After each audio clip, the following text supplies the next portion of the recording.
இன்னைக்குரிய devotion ஒருவரில் ஒருவர் அன்பாயிருங்கள். மத்தேயு 7:16. டி.எல். மூடி அமெரிக்காவுல வாழ்ந்த ஒரு மிக சிறந்த ஒரு சுவிசேஷகர்.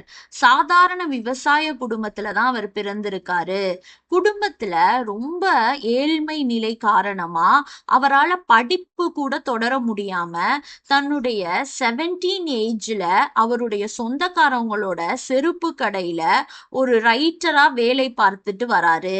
அப்ப அந்த கடைக்கு வந்த ஒரு சண்டே ஸ்கூல் டீச்சரான எட்வர்ட் கிம்பல் செருப்பு கடைக்கு வந்து ஏதோ வாங்க வரப்ப இவரை மீட் பண்றாரு, சந்திச்சு பேசுறாரு. டி.எல். மூடி அந்த சண்டே ஸ்கூல் டீச்சர் மூலமா இயேசுவ தன் சொந்த ரட்சகரா ஏற்றுக்கொள்றாரு. கிறிஸ்துவுக்காக தான் ஏதேனும் செய்ய வேண்டும்ங்கிற உணர்வால அவர் உந்தப்பட்டு ஏழ்மையில வாழ்ற மக்கள் மத்தியில சின்ன சின்ன சிறுவர் சிறுமியரை கூட்டி ஒரு சண்டே ஸ்கூல் இவர் நடத்த ஆரம்பிக்கிறாரு. பிள்ளைகள் அவருடைய பேச்சையும் அவர் சொல்லித்தர லெசன்ஸையும் கேட்டு பைபிள்ல மிகுந்த ஆர்வம் உள்ளவர்களா மாறுறாங்க.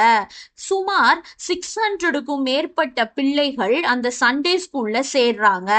மூடி அவரோட வேலையை விட்டுட்டு முழு நேர இவாஞ்சலிஸ்டா மாறுறாரு.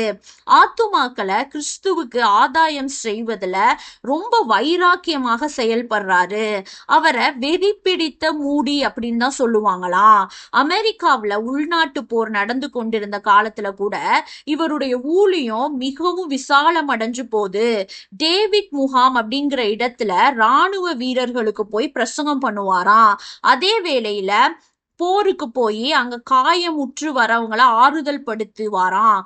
அநேகரை கிறிஸ்துவுக்குள்ள வழி நடத்தி இருக்காரு.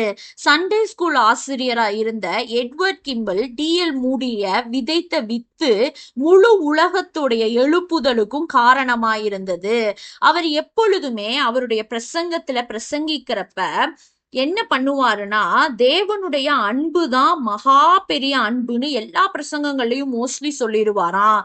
அந்த அன்பு தான் அவரது குமாரனாகிய இயேசு கிறிஸ்துவ இந்த மனுஷங்களுக்காக அவங்களுடைய முழு பாவங்களையும் கழுவும் பொருட்டா தனது ஜீவனையே கிருபாதார பலியா இந்த உலகத்துக்காக கொடுக்க வச்சது அந்த அன்புதான் சொல்லுவாராம். தமது ஜீவனை கொடுப்பதுக்கு இணையான ஒரு அன்பு, ஒரு தியாகம் இந்த உலகத்துல வேற எதுவுமே இருக்க முடியாது.